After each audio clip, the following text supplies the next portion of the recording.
Satyabama Institute of Science and Technology, Chennai and Sriperumbudur. Tiruvannamalai மாவட்டம் கீழ்பண்ணாத்தூர் அருகே 2 பைக்குகள் நேருக்கு நேர் மோதிய விபத்தில் படுகாயமடைந்த நபரை ஆம்புலன்ஸில் ஏற்றி செல்லாததால் அவர் உயிரிழந்து விட்டதாக கூறி மக்கள் சாலையில் திரண்டதால் பரபரப்பு ஏற்பட்டது. மேலும் சுமார் 1 கிலோமீட்டர் தொலைவிற்கு வாகனங்கள் அணிவகுத்து நின்றன. இதுகுறித்த கூடுதல் விவரங்களோடு இணைகிறார் செய்தியாளர் கோவிந்தராஜ். கோவிந்தராஜ், வணக்கம். கூடுதல் விவரங்களை வழங்கலாம்.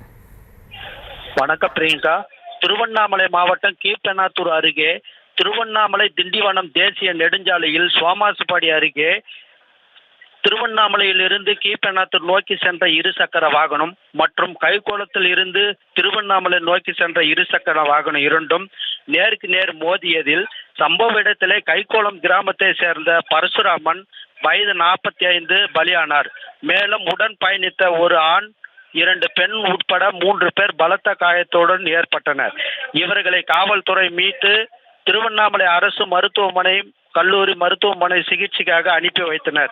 இறந்தவர் உயிர் இருந்ததாகவும் அவரை 108 ஆம்புலன்ஸில் ஏற்றவில்லை என கூறி பொதுமக்கள் சாலையில் திரண்டதால் சுமார் 1 கிலோமீட்டர் தூர தொலைவிற்கு 1 மணி நேரம் மேலாக வாகனங்கள் அணிவகுத்து நின்றதால் பெரும் பரபரப்பை ஏற்படுத்தியது.